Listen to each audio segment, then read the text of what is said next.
What challenge, problem, or struggle are you facing today? Listen to this scripture, 2 Corinthians chapter 12, verse 9. But he answered me, my grace is always more than enough for you, and my power finds its full expression through your weakness. So I will celebrate my weaknesses, for when I am weak, I sense more deeply the mighty power of Christ that is living in me. I want you to know today that regardless of what you are going through, regardless of the challenges that you are facing, that there is grace available for you.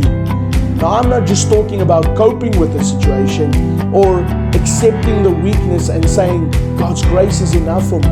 No, this grace that Paul talks about in this scripture is about rising above the struggle. It is rising above the challenge, rising above the weakness by realizing that God has already provided for you the power to overcome. You see, that power will come when you realize that in myself, I cannot do this anymore. In my own ability, my own wisdom, my own strength, I cannot. But what I choose to do is to surrender to God and to say, Lord, help me. I surrender. And when we come to that place where we can face our weakness before God, we will sense His mighty power that rises up on the inside of us.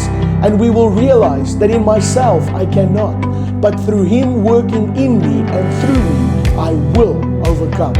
So listen today, your Goliath, that giant that is standing in front of you, does not surprise God. Long before Israel had to face Goliath, God had already prepared a David. So I don't know what is happening in your life today, but know this, God's grace has already provided whatever you need to overcome. So don't give up. Rest in God's grace and remember that it is all the power that you need.